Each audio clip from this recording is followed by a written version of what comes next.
पर्याय है न। तो ज्ञान कौन है? ज्ञान तो कौन सा कौन होता है? ज्ञान तो एक ही है, ज्ञान गुण। ये 5 तो पर्याय ही हैं। मति ज्ञान, श्रुति ज्ञान, अवधि ज्ञान, मनपर्याय ज्ञान और केवल ज्ञान, ये पर्याय ही हैं। इसलिए आचार्यों ने बहुत सावधानी से शब्द का प्रयोग किया है। श्रुत विकल्पा नया, श्रुत के भेदों को, विकल्पों को नए कहते हैं। माने श्रुत ज्ञान भी पर्याय है और फिर वो नए भी पर्याय ही हैं। तो इस दृष्टि से गुरुदेव की तो वैसी है, जैसे मैं बोलता हूँ ना भाषा, उसको समझना चाहिए हमको। हम तो आप लोग विद्वान हो इसलिए सुधारता हूँ, कम से कम ज्ञान में सुधारो, भाषा में सुधारो, तो इसलिए अच्छा है कि हमें मालूम पड़े कि आपके ज्ञान में वो सुधर गया है। जैसे कि साहब राग तो पर्याय में है। अरे राग तो पर्याय है। एक पर्याय ऐसी कौन सी जुदी है कि जिसमें राग है?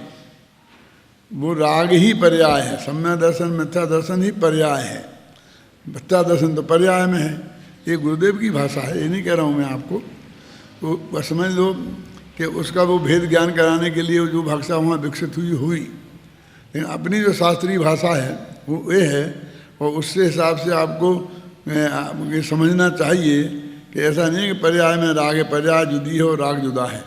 वो राग वही पर्याय है, सम्यक दर्शन वही पर्याय है, सम्यक ज्ञान वही पर्याय है।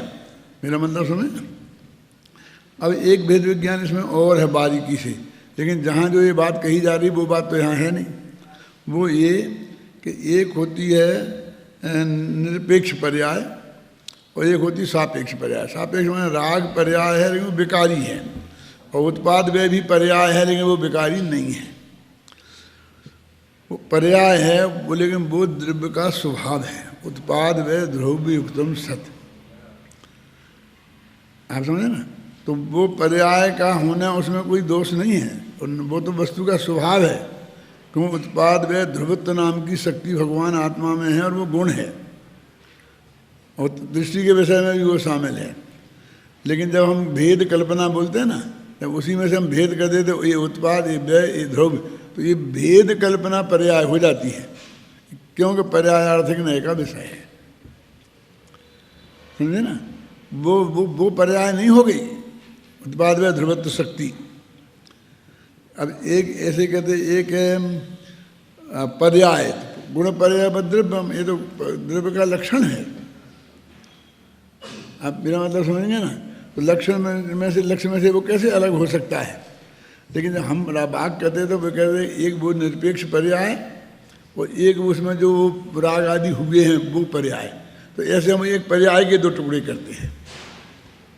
एक उत्पन्न होना और नष्ट होना, इसको भी पर्याय कहते हैं, और क्या उत्पन्न हुआ और क्या नष्ट हुआ उसको भी बात करते हैं। वो भेद विज्ञान की बात तो यहाँ है नहीं। अब क्या करेंगे फिर? 2 पर्याय में से कौन सा कोई विषय दृष्टि के विषय में शामिल है? तो कहेंगे नहीं है। तो फिर क्या फर्क रहा? फर्क है, क्योंकि उत्पाद व्यय जो पर्याय है वो अभेद होकर दृष्टि के विषय में शामिल हो गई, जिसे हम नित्यता कहते हैं, और ये राग आदि पर्याय बाहर निकल गई। इसलिए उस पर्याय के हम 2 टुकड़े करते हैं। वर्णादि राग आदि निज भाव को न्यारा किया। निर्मल पर्यायों का अभेद तो नित्यता के नाम पर हमने वस्तु में शामिल किया, लेकिन उसमें से राग को शामिल नहीं किया। विकारी पर्याय को, इनको क्यों, इनको तो इन्हें सोपाधि पर्याय है, हमने उपाधि को शामिल नहीं किया। जो निरुपाधि है उसको अभेद रूप में शामिल किया। तो ऐसा बिल्कुल बड़ा बारीक भेद विज्ञान अपन को होना चाहिए। और आज ये बताना इसलिए जरूरी था कि अभी नए लड़के तो हैं ही नहीं, और शास्त्रीय वाले आ गए हों, तो तुम्हें नहीं जानोगे तो कब जानोगे, है ना? इसलिए अभी अपन ने पेज नंबर निकालो 145 समय सार अनुशीलन में। इनमें अपन ने जयचंद जी छाबड़ा का पढ़ लिया था। अब आचार्य जयसेन की बात है कि जयसेन आचार्य के प्रकरण में ऐसी कोई नई बात है क्या जो कि अमृतचंद्र में और अपनी इन प्रकरणों में नहीं है, तो वो यहाँ बताते हैं। और उसकी समीक्षा भी आवश्यक है। देखो यहाँ शिष्य कहता है कि आचार्य जयसेन का है अंश। यहाँ शिष्य कहता है कि सम्यक दृष्टि के भोगों को राग द्वेष मोह के अभाव के कारण निद्रा का कारण कहा गया है। लिखित सम्यक दृष्टि के तो राग आदि विद्यमान है, इसलिए उसके भोग निद्रा के कारण कैसे हो सकते हैं। अब कहते जिस आधार पर तुमने भोगों को निद्रा का कारण कहा है कि राग आदि नहीं है, लेकिन राग आदि तो हमें ढेर सारे दिखते हैं। प्रभु भरत चक्रवर्ती आ जाते खड़े होके, शादियाँ कर रहे, ये कर रहे, राज समेट रहे, भक्तों के राग नहीं है। वो प्रश्न वही है जो अपने शाश्वत प्रश्न है। माने जयसेन के समय में भी ये बात आती थी सामने। अरे कभी कभी जयसेन को भी परेशान करती थी। ऐसा नहीं कि उनके शिष्य उन्हें परेशान करते थे, उनके चित्त में। तो जो उनने उत्तर दिया है वो जयसेन की परेशानी को भी व्यक्त करता है, वो मैं आपको बता रहा हूँ। और बाद में फिर उन्होंने उसी बात को स्पष्ट करके वहीं के वहीं आ गए हैं। और ये बात मुद्दा जानना इसलिए ज़रूरी है कि इस मुद्दे को भी लोगों ने मुद्दा बना रखा है। सुनो देखो क्या लिखते हैं। इस पूर्व पक्ष के परिहार में आचार्य देव कहते हैं कि इस ग्रंथ में वस्तु वृत्ति से अर्थात मुख्य रूप से वीतराग सम्यक दृष्टियों को ग्रहण किया है और चतुर्थ गुणस्थान वृत्ति सराग सम्यक दृष्टियों का भी ग्रहण गौण वृत्ति से किया है। इस बात का स्पष्टीकरण पहले किया जा चुका है। अब देखो ये 3 वाक्य हैं। वो कहते हैं मुख्य रूप से वीतराग सम्यक दृष्टियों को लिया है, और इस बात को पकड़ करके एक बहुत बड़ा ग्रुप है जैन समाज में कि वो ये कहता है कि सब राग बंध का कारण नहीं है और सम्यक दृष्टियों को बंध नहीं है। वो तो वीतराग सम्यक दृष्टियों को नहीं होता, वो सराग सम्यक दृष्टियों को तो होता है। और फिर प्रश्न खड़ा होता है कि वीतराग सम्यक दृष्टि कहाँ से है, सराग सम्यक दृष्टि। तो वीतराग सम्यक दृष्टि 7वें गुणस्थान से है, कहीं कहीं कहेंगे 13वें से है। आप समझे, हम कम कहने लगे, कोई कह देंगे कि वीतराग सम्यक दृष्टि 4थे से है। अब इसमें झगड़ा खड़ा होगा।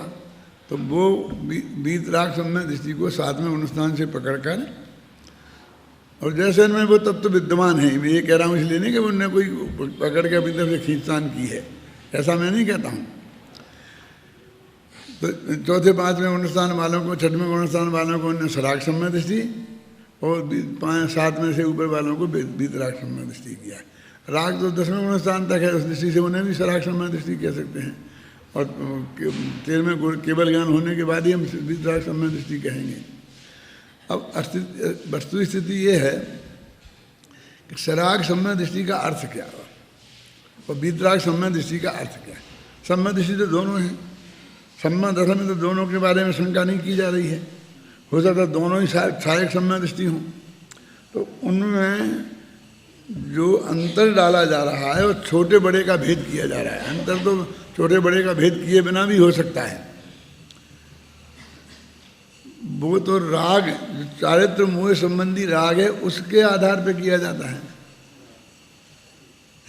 धनवान मनुष्य और गरीब मनुष्य, तो ये मनुष्यता की अपेक्षा तो हमने भेद किया नहीं। मनुष्य तो दोनों हैं, और हमने ये जो भेद किया वो तो धन का संयोग है उसके आधार पर किया है। और जबकि धन का संबंध आत्मा से कुछ लेना देना है ही नहीं। क्या मनुष्यों को भी कुछ लेना देना नहीं है। मनुष्य तो मनुष्य है, धनवानों का गरीब का क्या अर्थ होता है।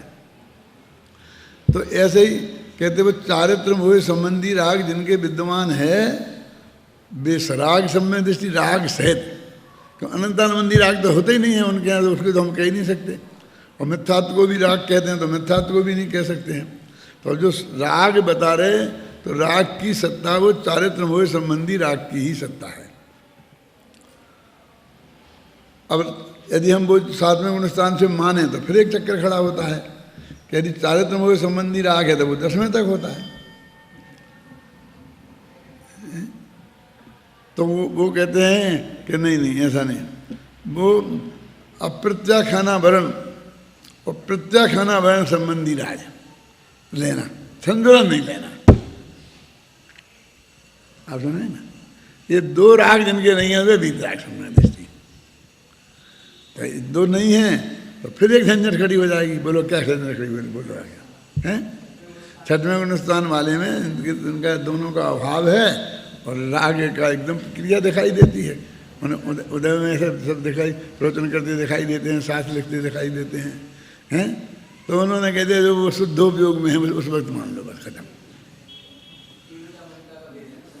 जो भी सुंदलन का तीव्र उदय होता है तभी छठवां गुण स्थान होता है, और मंद उदय होता है तब सातवां होता है। आता ना संजलनो कसायो उदयो मंदो जदा तदा होदी, तब हो अपमत्त, उसे अपमत्त गुण स्थान होता है। ऐसा लिखा है नहीं गुण स्थान में, बहुत क्लियर शब्दों में लिखा है।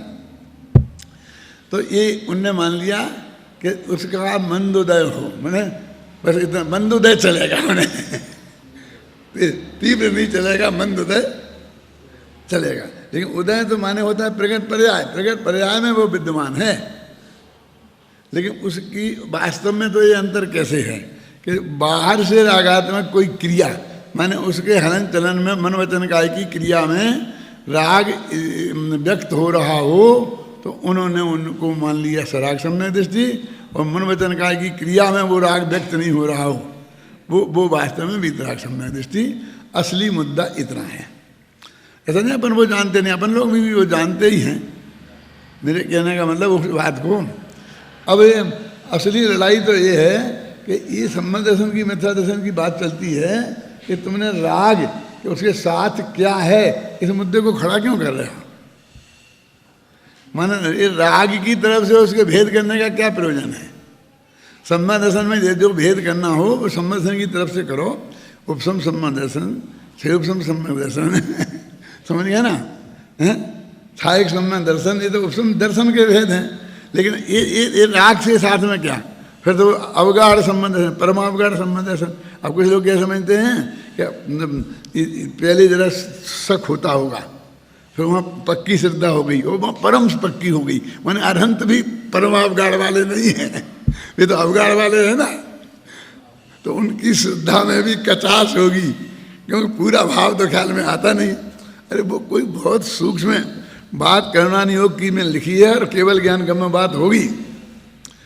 आप ऐसा नहीं कि जो अरहंत जो अवगाढ़ संबंध दर्शन वाले हैं और जो परमावगाढ़ वाले हैं शास्त्र में लिखी, इसलिए भाई साहब आप जान लेते। आप दोनों आपके सामने खड़े हों, आप नहीं जान सकते। नियम सार में जब गाथा आ रही है, उसमें क्या लिखा है, सिद्ध भक्ति का प्रकरण है। निर्माण भक्ति, निर्माण भक्ति माने सिद्ध भक्ति, निश्चय भक्ति, निवृत्ति भक्ति। तो वो कहते हैं सिद्धों की भक्ति को उन्होंने परोक्ष भक्ति लिखा, उसको ही सिद्ध भक्ति कहते हैं, परोक्ष भक्ति लिखा।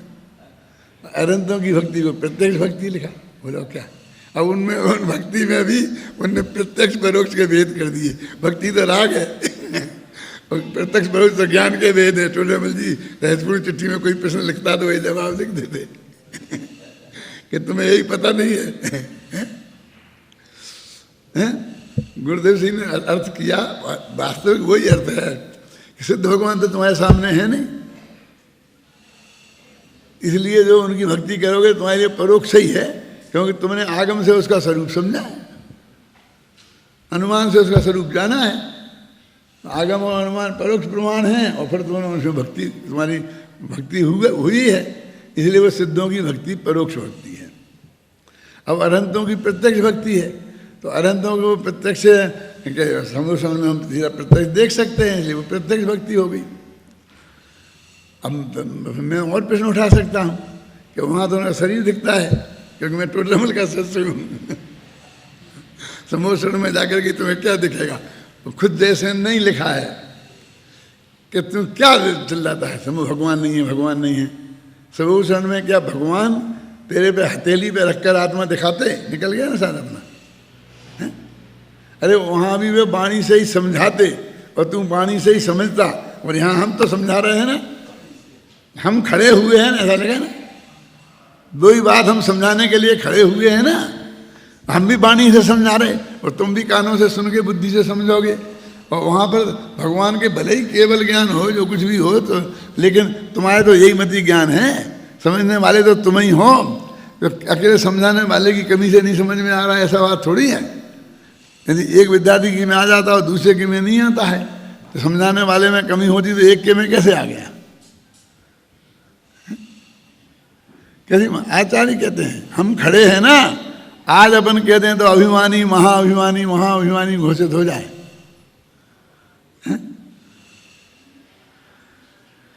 हम बता रहे हैं ना, क्या देखोगे? इसलिए वो अरहंत में भी अरहंत तो भगवान परोक्ष ही है, क्योंकि उनको अरहंत दशा का स्वरूप भी हमने शास्त्रों से पढ़ के ही जाना है। और ये प्रत्यक्ष भी है, तो ये इंद्रिय प्रत्यक्ष है।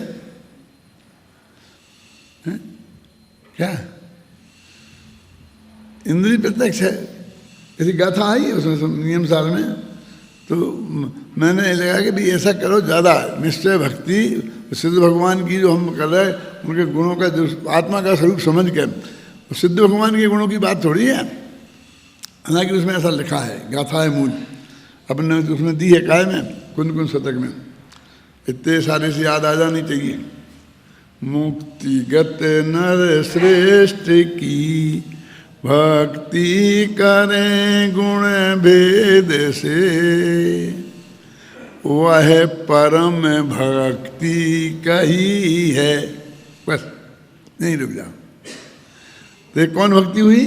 परम भक्ति हुई, मैंने निश्चय भक्ति हुई ना। परम माने तो निश्चय ही होता है ना, है? अब पूरा पढ़ते हैं। मुक्तिगत नर श्रेष्ठ की भक्ति करें गुण भेद से, वह परम भक्ति कही है जिन सूत्र में व्यवहार से। वहाँ परम भक्ति भी करे और यहाँ व्यवहार से भी करे। उनने परम भक्ति में भी दो भेद डाल दी। परम माने होती है निश्चय भक्ति, तो कहते हैं निश्चय भक्ति है वो, और उसके भी दो भेद डाल दिए, एक व्यवहार से निश्चय भक्ति और निश्चय से निश्चय भक्ति। वो क्या कहना चाहते हैं कि तुम व्यवहार को दूर से ही मत छुओ। अब तुम्हें व्यवहार का आग्रह है तो हम इसी में गुण भेद समझे ना, इस आत्मा में ही सिद्ध भगवान की बात नहीं, उसमें क्या लगे? मुक्तिगत नर श्रेष्ठ की, जो सिद्ध भगवान की बात, अनंत की भी छुट्टी। मोक्ष में जो चले गए उसमें ऐसा नहीं, प्राकृत में मुख्य गयम पुरुषाणम ऐसा पद पड़ा है। मैंने बिल्कुल हूबहू अक्षर अक्षर अनुवाद किया है। ऐसे सेंसिटिव छंद है ना, तो उनमें जरा भी करो तो भी गला पकड़ने वाले बहुत हैं। क्या उसमें लिखा? मुक्ति गयम पुरुषाणाम, तो मैं मुक्तिगत नर श्रेष्ठ की भक्ति करे गुण भेद से। अब वो तो मोक्ष चलेगा, सिद्ध भगवान हैं, तो उनमें तो कोई ऐसा है नहीं, ये तो अपने में। लेकिन अब हमने अनंत गुण हैं, इस तरह से भगवान करें सिद्ध में अष्ट गुण हैं, अनंत गुण हैं, केवल ज्ञान के धनी हैं, तो हमने ये गुण भेद से भक्ति की, इसलिए वो व्यवहार हो गई। तो निश्चय तो कब होती? जब तुम आत्मा में लीन होती। वो शुद्धोपयोग है, वही निश्चय भक्ति है, वही निश्चय समाधि है, वो सारा वही निश्चय प्रायश्चित है, वही निश्चय जो भी जितने अधिकार हैं 12 वे सब वही हैं। नियम शास्त्र एक ही बात कहता है, बस खत्म। अब तुम्हें व्यवहार का आग्रह हो तो व्यवहार भी उसी में लगाएगा। क्या? तो कौन सी में नहीं लगाएगा? वो व्यवहार क्यों हो गया? गुण भेद से भक्ति करी। तो हम इसको और ज़्यादा आगे विस्तार करेंगे। तो क्या करेंगे? मैं कहूँगा कि मन में उनकी हमारे हृदय में बहुत प्रशंसा आई। मन में जो आया ना, मन से प्रशंसा और वचन से हमने स्तुति रूप वचन बोले और काया से नमस्कार आदि क्रिया की, ये व्यवहार हो गया और स्थूल व्यवहार है। क्योंकि ऐसे कैसे पता पड़ेगा? अब वो कह रहे हैं कि जो आत्मा का ध्यान कर रहा है ये असली भक्ति तो ये कर रहा है। देखो अब भक्तों में भी तो हमें जय जयनाथ परम गुरु होए वालों को नहीं रखना चाहते, भक्तों में भी उन्हीं का कब्जा। बनारसी दास को भी एक परेशानी हुई होगी, आता है अब ध्यान में लीन है, अभी कोई ने भक्ति करी नहीं करी, तो वो कहते हाँ भैया ये निश्चय भक्ति है ना, 24 घंटे हमारे विद्यमान है, 24 घंटे में सततम, बार बार सततम निरंतरम लिखा है जे पद्म परमलधारी देव ने। तो सत्यम है, तो सत्यम में वो 24 घंटा थोड़ी बोलता रहता है, 24 घंटा मन में भी नहीं सोचता रहता है, 24 घंटा नमस्कार भी नहीं करता रहता है। तो निरंतर किए, इसका मतलब ये है कि उसके अंदर जो श्रद्धा विद्यमान है उनके प्रति कि ये नमस्कार करने योग्य हैं, ऐसी श्रद्धा विद्यमान है, ये निरंतर भक्ति है। तो बनारसी दास को क्या परेशानी हुई थी कि वे अपने अध्यात्म के एक आदमी थे, कविताएं लिखते रहते थे, आध्यात्मिक कविताएं पढ़ते रहते थे, और उनको जो भक्ति वाले प्रोग्राम में नहीं जाते होंगे मेरे जैसे, आधे पागल होंगे, है ना? क्योंकि मैं तुम्हारे भक्ति के प्रोग्राम में आऊँ, वहाँ से भी सुन लेता हूँ घर से ना, तो विकल्प जाल खड़ा होता है ये क्या ठोक रहे जी भगवान। ये सच्ची बात बोलता हूँ मैं। अभी कभी कब की बात है कि वो बोल रहे थे और मैं वहाँ कह रहा सोच रहा था, मैंने साथ बड़े रहा, कोई बगल में बैठा था, उसे बताया कि जी क्या ठोक रहे गप में। ये बिल्कुल ऐसी भक्ति का ही प्रकरण था। ये क्या हो रहा है, ये करेंगे सिद्ध भगवान ये करते, अरहंत भगवान ये करते, ऐसे ऐसे करते करते किए हैं कुछ। जैन दर्शन में करने का कुछ बात ही नहीं है। भगवान नहीं करते, आचार्य नहीं करेंगे, देवता आगे कर रहे। अब क्यों वे नहीं आएंगे क्योंकि वे तो बीतरागी हो गए, तो जो राग उनके भगत देव हैं वे आगे सहायता करेंगे। कितनी कितनी तर्कें लगाते हैं। तो मैं वहीं कह रहा था, बहुत बगल वाले से मैंने कही भी थी, मुझे प्रसंग याद नहीं आ रहा। हाँ कहाँ, इनके घर में ये भक्तामृत का पाठ हो रहा था, अब ये मेरे बगल में बैठा था। अब मैंने कहा देखो कितनी कैसी ठोक रहे हो, क्या है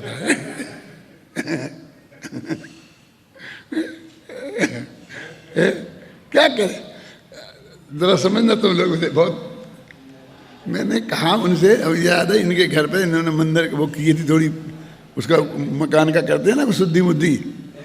मैंने कहा था किसी पंडित को बुला लो, हमारे यहाँ बहुत हैं गले वाले, ये सब बिना गले वाले बैठे थे कि अपने ही कर लेते हैं। ये पंडितों के घर में दूसरा पंडित क्यों आए है? तो मेरे के क्या बोला है, क्या करे इसमें है क्या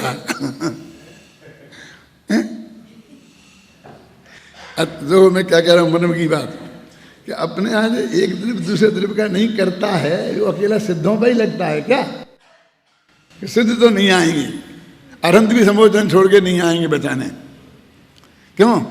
तो उनके भगत देवता आ जाएंगे, मैंने देवता कर सकते हैं। अपन जो बताते एक दूसरे देव का करता नहीं, तो कोई कर सकता है। क्यों?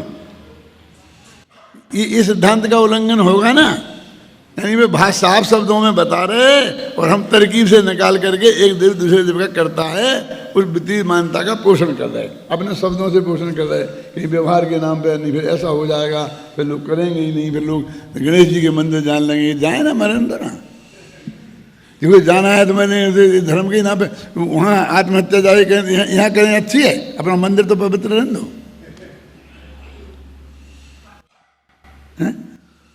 सचमुच मेरा मन नहीं लगता, सुनता तब भी हूँ मैं बराबर, क्या उसमें विचार करता रहता हूँ। और लेकिन ये क्यों हमारे गले नहीं उतरती है, ये क्यों हमारे खून में शामिल नहीं होती है?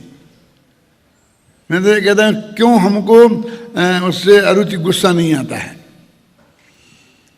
क्या गुस्सा आता है इसकी समस्या नहीं है कि इतनी सफेद बात भगवान के सामने कहे जा रहे हैं जो बिल्कुल असंभव है, और हमें आनंद आ रहा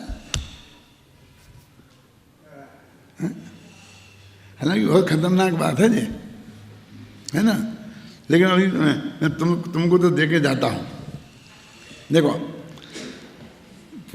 इसलिए उन्हें बीतराग सम्य दृष्टि एक रास्ता निकाला कि बीतराग सम्य दृष्टि के लिए ले रहा है। मैंने तुम अब भरत चक्रवर्ती को छोड़ दो, भी उदाहरण मत दो हमें, उनके भोग निद्रा के हेतु नहीं है। तो बीतराग सम्य दृष्टियों में लेना तो भाई साहब उनके भोग है का क्या राग के समझ में आना। मैं तुम्हारे लिए बता रहा हूँ ये सब।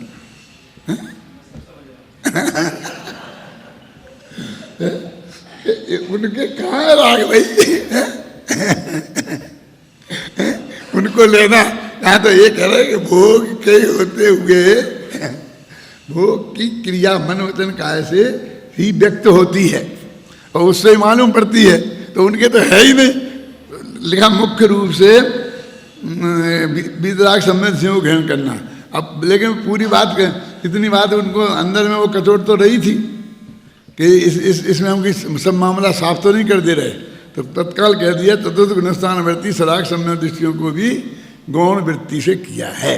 मैंने उनको भी हटा नहीं सके, ये उनके चित्त की वो बात है, कमजोरी वो मैं आपने बताई। अब देखो ये बातें ऐसी हैं कि ये जो पूरी पवित्र भाव से सुने और श्रद्धा से सुने उसको ही बताई जा सकती हैं, बाकी दूसरे से नहीं कह सकते। झगड़ा हो जाए, मारपीट हो जाए, आगम नहीं मान रहे, तुम क्या कर दो, क्या नहीं हो सकता, तुम समझ लो आप।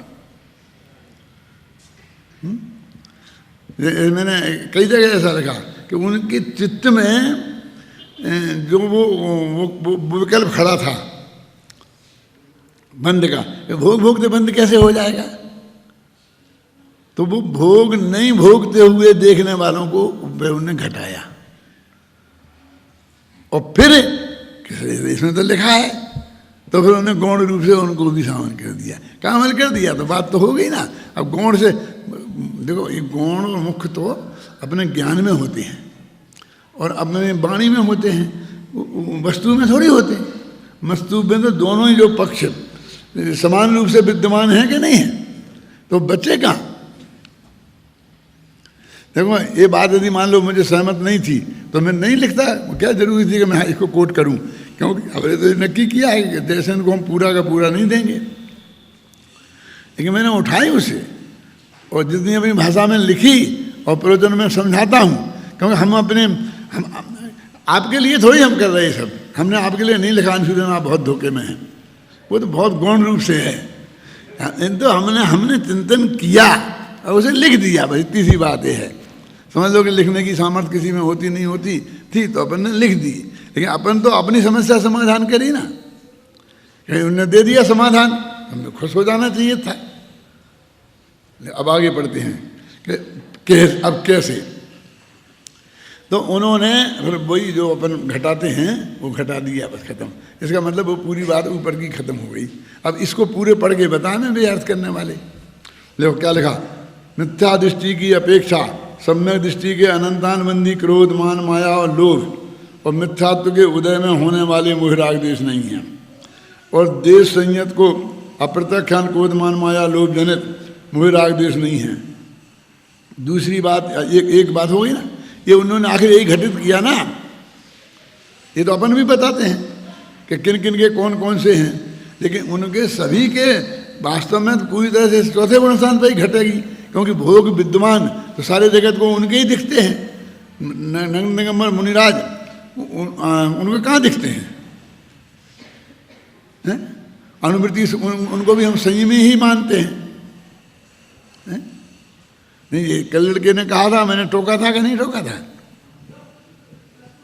नहीं, इसलिए नहीं, वो भाषा का इतना मुझे ऐतराज नहीं है, लेकिन वो भाव तुम्हारे अंदर प्रवेश किया कि नहीं किया, वो मुझे कैसे समझ में आए कि जिन अनुवृत्तियों और महावृत्तियों को हमने आश्रव अधिकार में लिखा, टोरमल जी ने कहा कि आश्रव अधिकार में है तत्वा सूत्र में, है ना। और ये बंदे के कहा खूब पढ़ते पढ़ते और अपन कह रहे कि ये तो उसके कारण है, इसलिए अपन उनको विचार करो ना, बढ़िया बात है। ज्ञानी की भूमिका में होने वाली चीज़ें हैं, सब बढ़िया से गंभीरता से विचार होने ही चाहिए ना। लेकिन हमने उससे जो क्या जरूरत है उससे जोड़ने की, जो वो फैक्ट है वो हम समझा रहे हैं ना। फिर मैंने वो तुम्हारी गोष्ठी नहीं सुनी, सुन नहीं पाई, समझ लो, हुई नहीं क्या। मैं तो मीटिंग में उलझ गया, तो मैंने बाद में कहा गोष्ठी नहीं सुनी, वो किसी ने मेरे को कह दिया था कि वो हुई नहीं, लेकिन मैं भूल गया। फिर मुझे दिमाग में सुनी मैंने सुनी नहीं। अब मैं ये सुनना चाहता था कि कौन कौन, इतना मैंने इशारा कर दिया, अब उसके बाद में क्या होता है। अब इतना और कह दिया, अब तो मेरे ख्याल से मेरे को सुनने की ज़रूरत नहीं है, अब तो सब सुधर ही है। हैं? उनकी कहानी में वो तथ्य आएगा। देखो अब एक बात, एक पॉइंट है। और दूसरी, ये सब जयसेन की टीका में से लिया हुआ अंश है, ये मेरा नहीं है, ये हिंदी तो मैंने की है। एक बात मैं आपको और बता दूं, चाहे जयसेन का हो चाहे अमृत का हो, और मैंने उन टीकाओं में से लिया है, लेकिन उसकी हिंदी मैंने ही अपनी बनाई है। इसलिए नहीं कि भी मैं बहुत बड़ा विद्वान हूँ, और इसलिए नहीं कि मैं उन लोगों का सबका सहयोग लिया है। किनने? जिनने टीका की है, हिंदी में लिखी है, गुजराती में लिखी है, उनका हमने सहयोग लिया है। लेकिन वो भाषा में मुझे संतोष नहीं है। वो अनुवाद में जो, जैसे अपन बोलते हैं ना संतोष नहीं, तो उसका उपाय तो एक है, तो हम कहेंगे इसमें ये गलती की बात नहीं, अपन अपनी बस लिखो अपन ने।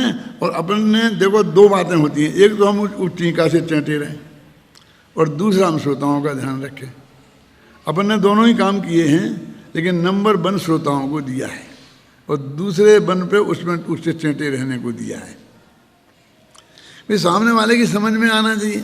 हमने ऐसी हिंदी कर दी, लिख दी कि जो संस्कृत समझ से ज़्यादा समझ में आ रहा। कई दफ़े हमको ऐसा होता है, नव शांति जी और राकेश इनसे पूछो कि हमको जब हिंदी पढ़ने से समझ में नहीं आता, तो हम संस्कृत देखते हैं तो समझ में आ जाता है। तो हमें कभी कभी विचार आता है कि जिन लोगों को संस्कृत बिल्कुल ही नहीं आती है, उनका क्या होता होगा, और क्या होता होगा इस पर मैं एक रिसर्च पेपर लिख सकता हूँ, और इसमें सबसे पहला नंबर बनारसी दास का आएगा। संस्कृत से हमने नहीं आती थी, नहीं, मैं बताने नहीं चाहता हूँ कुछ भी, लेकिन उन्होंने संस्कृत देखी नहीं। उन्होंने बस अकेले कलश टीका पर पूरे डिपेंड है।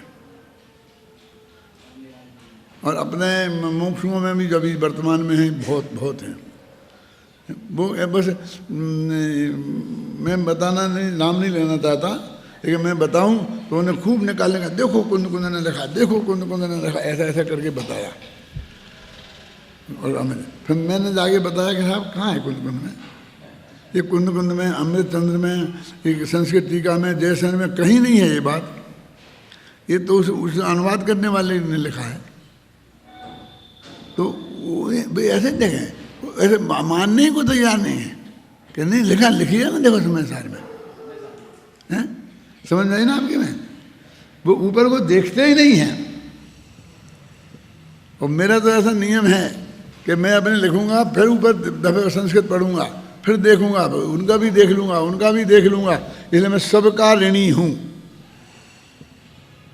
क्या, लेकिन मेरे को संतोष नहीं होता तो मैं इसलिए दूसरा कोई, तुमने ऐसा अर्थ क्यों किया, तुमने उनको क्यों कर दिया, उनका ऐसा क्यों कर दिया, झड्डियों में नहीं पढ़ना भैया। हमने सीधी लिखी है, अब हमसे कहो बोलो। अब तुम्हें कुछ कहना है तो बताओ, संस्कृत का जो हमने हिंदी अर्थ किया है वो सही है कि नहीं, वो बताओ। और दूसरा तुमको ये बात कहा कि वो क्यों नहीं दिया, अपना क्यों लिखा, तो दोनों मिलान करके देख लो, तो वही समझ में आ जाए तो बहुत बढ़िया, आ ही जाएगा यदि गंभीरता से देखोगे तो। ये कल परसों यहाँ आया था ना धर्मेंद्र, चला गया ना, तो जब मैं ये बात बता रहा था तो वो मेरे पास यहाँ आया और उसने कहा कि हम ये चला रहे हैं, 47वीं गाथा तक आ रहे हैं, लेकिन मैं पहले भी पढ़ाता था। मैंने पहले संस्कृत पढ़ाने की कोशिश करी, लेकिन मुझे मज़ा नहीं आया। जब मैंने अनुशीलन से पढ़ाना किया तो मुझे बहुत समझ में आ रहा है। जब अपन कहते हैं ना आ रहा है, और हमने अब बंद करके अनुशीलन से ही शुरू कर दिया पूरा पढ़ना। भैया तुम भी रखो और हम भी रखते हैं और पढ़ते हैं। एक मैं इतना बोझा और क्यों रखूँगा, घर पे पढ़ पढ़ के आऊँ और फिर इनको तुमको बताऊँ यहाँ, और फिर स्मृति में भूल जाऊँगा, फिर 2-4 पॉइंट ऐसे यहाँ खड़े होकर करके गया। मेरे से बहुत प्रसन्नता व्यक्त कर रहा था। तो जो लोगों ने गहराई से पढ़ा है और जिन्हें वो सारे एंगल ख्याल में आए हैं, जिसकी वजह से वो लिखी गई है, तो उनको महिमा आएगी। और बिना पढ़ने वालों को तो महिमा कैसे आ सकती है, ऐसा तो कोई है नहीं, समझे ना। हम बीन बजाएं तब तो सांप डोले, बीन बजाने का मौका ही नहीं मिले क्यों, तो सांप डोलेगा कैसे। अब फिर एक सही घटना मुझे याद आ गई। हम लंदन में थे और लंदन से 2-2.5 घंटे की ड्राइव पर 200 किलोमीटर दूर एक लिस्टर नाम का शहर है। और वहाँ जैन मंदिर बना था, उसमें दिगंबर भी प्रतिमाएँ विराजमान हैं, श्वेतांबर भी हैं, और वहाँ भाग्य से वेदी अलग अलग हैं। क्यों हैं अलग अलग? ये आपका सम्मान करके नहीं है। श्वेतांबरों की बहुत बढ़िया है और दिगंबरों की एक छोटे से कमरे में एक कोने में विराजमान कर दी है। वो जो है लिस्टर में, अभी जाके आप देख सकते हैं, जो जाओ कभी तो जाना।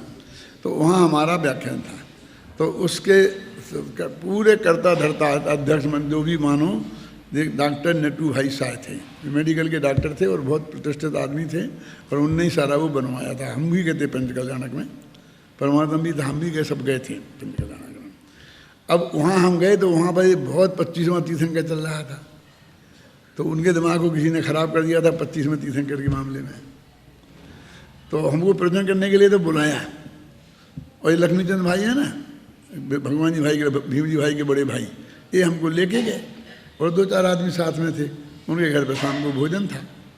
साला भोजन करना मुश्किल हो गया। वो 25वां तीर्थंकर चालू किया उसने, इतनी कटु आलोचना समझ में आई ना। अब हम क्या करें, यानी इस लेवल तक बात हुई कि हम शांति से खाना खाते रहे, और वो जो भी उनको भाषण चालू रहा। ये हमारे लोग साथी हमसे बहुत नाराज हो गए कि साहब आप चुप रहे, आपने जवाब नहीं दिया।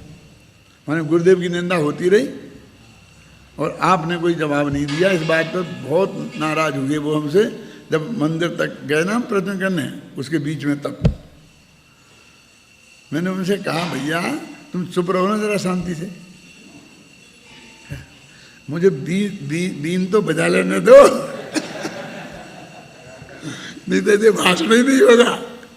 अभी बहस में उलझेंगे तो ये बोलता रहेगा, आप समझे ना। तो मुझे तो बोलने का मौका ही नहीं मिलेगा। तुम मुझे बीन बजा लेने दो, फिर मैं सब बात करूँगा। वे कुछ समझे नहीं, बड़बड़ाते ही रहे। वे भी उनकी बड़बड़ाहट सुनता गया। अब वहाँ पर मंदिर में जाकर के अपने पास जो थोड़ी बहुत किताबें रहती हैं ना, तो एक किताबें खोल के रख दी गई थी, और एक आदमी खड़ा था कि जिसको लेना हो ये किताबें ले लो। तो किसने रखी हैं किताबें? में हटाओ। वो आदमी जिसने हमें प्रवचन करने बुलाया था, हटाओ किताबें। अब वो सब आए ना, साहब भाई कह रहे किताबें हटाओ, मैं हटा दो। इस सच्ची घटना बता रहा हूँ मैं, टीवी पे जाएगी, मैं मालूम है, नाम लेके बता रहा हूँ, जगह का नाम लेके। व्यक्ति का वो अभी भी जिंदा है, वो उतनी प्रभावशाली है। वो जैन रत्न की उपाधि प्रधानमंत्री के हाथ से मिली थी उसे। क्या फिर मैंने बंद कर दी वो। अब हमने प्रवचन हुआ, प्रवचन तो बस अपना अहिंसा पे होना था। एक शब्द नहीं बोला मैं, बस पूरा मैंने अहिंसा का व्याख्यान किया। वो प्रवचन खत्म हुआ और उसने स्पीकर खड़े होकर के, वहाँ डॉक्टर साहब की किताबें रखी हैं भाई, रख दो, जिसको लेना ले जाओ। और सारा मामला पलट गया। देखो एक शब्द नहीं बोला उसका जवाब में, क्या अपनी बात कही और सारा मामला पलट गया। समझते ही नहीं क्या है। अरे भाई, जब तक उसके दिमाग में वो अपनी अपन क्या है ये समझ में नहीं आएगा, अपने कहने का कुछ महत्व तो नहीं है। उसने देखा कि हमसे ना वहाँ बात करी, ना रास्ते में बात करी, ना यहाँ बात करी, और यहाँ अपनी बात सुनाई इनने, उसमें भी कोई रिएक्शन नहीं दिया, जवाब नहीं दिया, अभी भी चुप हैं। ये आदमी किस मिट्टी का बना हुआ है क्या? और वो बात सुन करके इतना ऐसे ही होता है। गुरुदेव के साथ भी मेरा ऐसा हुआ था, एक कदम मैंने सुनाया है। जब गुरुदेव ने मेरे से पूछा कौन सा 49वीं गाथा का वो अर्थ है अव्यक्त का तीसरा बोल, कि इसका क्या अर्थ है। लेकिन गुरुदेव मेरे से पूछे ये संभव नहीं है। गुरुदेव को नहीं आता हो ये मैं मान नहीं सकता। समझने के लिए पूछे मत, ये तो कुछ ना कुछ गड़बड़ है, माने कुछ परीक्षा की बात है। तो मैंने कहा मैं ज़रा देख करके आऊँगा। मुझे देखने का कुछ नहीं था, देखने का विकल्प कुछ नहीं था, क्योंकि बहुत स्पष्ट बात थी। चित्त सामान्य चेतन की सभी व्यक्तियाँ समझते हैं, ये उसमें था। तो मैंने कहा साहब मैं ज़रा देख करके शांति से ये 2 घंटे बाद आता हूँ और मैं आपको बताऊँगा। मैं ऐसा कह के अच्छा जाओ जाओ जाओ, मैं आ गया। मैंने देखा क्या है, किताब खोल के देखने का तो सवाल नहीं था। मैंने वातावरण में देखा, तो वो गंध हो रही थी, क्योंकि मैंने ये समझाया था प्रवचन में कि निर्विशेषो ही सामान्यम भेद खर बसानबद नए चक्र पढ़ा रहा था मैं। सबसे पहली दफे गुरुदेव पूरे व्याख्यान में बैठे थे और मैं नए चक्र पढ़ा रहा था, हैं? तो ये कहा था, तो मैं समझ गया उन्होंने इसका कहा कि देखो ये कह रहे बिना पर्याय के द्रव्य गधे के सींग के समान है, माने पर्याय तो द्रव्य में शामिल ही है, और आप तो फरमाते हो कि दृष्टि के विषय में पर्याय शामिल नहीं है। ये पंडित जी इस पक्ष के हैं। इस बात को सारी हवा में उड़ रही थी और लोगों के पास पहुंच गई थी कि देव पंडित जी दृष्टि के विषय में पर्याय शामिल मानते हैं। वो मेरी समझ में आ गया। फिर मैं गया 2 घंटे बाद और मैंने क्या बोला था वो समझाया, वो बोली समझाई लेन, वो लेन खोली नहीं, देखी नहीं, बातें नहीं करी कि मैंने निर्विशेषो ही सामान्यम न्याय शास्त्र का सूत्र है और वहाँ पर सामान्य का ये अर्थ है कि जो संक्षिप्त कथन और विशेष का अर्थ है विशेष विस्तार से कथन। तो विस्तार से कथन संक्षिप्त कथन से बलवान होता है क्योंकि उसमें डिटेल होती है, वो सारा जो मैंने बताया। अच्छा ठीक है। उनने पूछा ही नहीं, यानी आप समझिए कि जवाब क्या होता है, उस जवाब उसका जवाब देने की जरूरत नहीं है। वो प्रश्न कहाँ से खड़ा हुआ है, वो क्या समाधान अपेक्षा रखता है, वो उसकी जरूरत है, हैं? ये इसमें बहुत समझने की बात है। देखो और दूसरी बात यह है कि सम्यक दृष्टि के संवर पूर्वक नजरा होती है, मिथ्या दृष्टि के गज स्नानवत बंध पूर्वक नजरा होती है। अब ये वही बात को न एक उदाहरण से दे दिया बस। इसलिए मिथ्या दृष्टि की अपेक्षा सम्यक दृष्टि अबंधक है। अभी 2-3-4 लेने पढ़ लेना। अब बात ऐसी है, एक हाथी का स्नान, गज स्नान बहुत प्रसिद्ध है और बदनाम है। क्या हाथी क्या करता है कि वो जाके खूब नहाता है अच्छी तरह डूब के पानी में, और फिर किनारे पर आकर और वहाँ कीचड़ होता है अपने शरीर पे वो कीचड़ डाल लेता है। तो सब लोग कहते कैसा मूर्ख है, ये मैल धोने के लिए तो नहाया इतनी देर तक और अब फिर कीचड़ लपेट लिया। हालांकि सभी ऐसा करते हैं। ये कल का कीचड़ जो लपेटा था क्रीम पाउडर, उसे आज धोया और फिर लपेट लेते हैं वही कीचड़। ऐसे ही करते हैं। खैर, हाथी को जितना मूर्ख तुम समझते हो वो उतना मूर्ख नहीं है। इनने तो जगत में प्रसिद्ध है, उसका उदाहरण देके अपना काम चला लिया कि गज स्नान मत है, मिथ्या दृष्टि के जितना निर्जरा हुआ कर्म झड़ा ऑटोमेटिक उसे उतना बांध लिया, इसलिए वो नहीं बंधे होता है और निर्जरा नहीं होती हमने कहा, और सम्यक दृष्टि के बंधता नहीं है और छूट जाता है, इसलिए हमने कहा। ये जवाब उन्होंने दे दिया, उनका जवाब तो खत्म हो गया। अब मैं बता रहा हूँ गज स्नान कि हाथी ऐसा क्यों करता है, ये उसकी समझदारी है कि मूर्खता है। समझाई कभी? किसी को पता है? हाथ उठाओ एक आध। बस शांति जी ने उठाया। ऐसा है कि हाथी के शरीर में बहुत भयंकर गर्मी होती है, उसकी चमड़ी बहुत मोटी होती है और रोम बहुत कम होते हैं, इसलिए उसका पसीना नहीं निकलता है। पसीना निकलता है जिन जानवरों के, जिन आदमियों के, उनकी ठंडी हवा लगती, बाहर से हवा लगती है तो वो ठंडी लगती है, शरीर की गर्मी निकल जाती है। हाथी के अंदर की शरीर की गर्मी नहीं निकलती, तो वो गर्मी से बहुत परेशान होता है। इसीलिए तो वो घंटों तक पानी में डूबा रहता है। वो कोई मैल छुड़ाने के लिए नहीं नहाता है। जैसे भैंसें पड़ी रहती है ना कीचड़ में, उनको भी बहुत उनकी भी चमड़ी वैसी होती है, मोटी चमड़ी होती है ना, तो इसलिए फिर वो क्या, तो उसने वो ठंडक में रहा। अब वहाँ तो बैठा नहीं रह सकता अनंत काल तक, खाने पीने की व्यवस्था करनी है, बाहर भी निकलना है, तो वो निकलता है तो वो पानी सूख जाता है जल्दी, फिर वही गर्मी शुरू।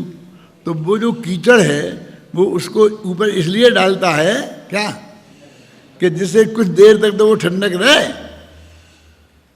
आपको समझ नहीं ना, वो उसकी बुद्धिमानी का काम है, मूर्खता का काम नहीं है। लेकिन जगत में चढ़ पड़ा गज स्नान, और मूर्खता के अर्थ में उसका प्रयोग हो रहा है। बस ये कहते हैं ना, जब वो डालते हैं सीमेंट लगाते हैं ना, वे पानी छिड़कते हैं। और फिर क्या, गीली फट्टी बोरी गीली करके डाल देते हैं। क्या को डाल देते हैं? कि वो ज़्यादा देर तक उसको पानी का संयोग मिला, इसलिए वो हाथ नहीं करता। तो इन्हें गज स्नान का उदाहरण देकर वो ये बात बता दी। यानी अंत तो गत्ता कोई ज़्यादा फर्क नहीं पड़ा, और उनके चित्त में जो विकल्प खड़ा हुआ था उन्होंने इस भाषा में व्यक्त कर दिया। और मूल जो अपना सिद्धांत है जिसका प्रतिपादन अपन कर रहे हैं वो वहीं का वहीं है। अब कल 94 गाथा चलेगी।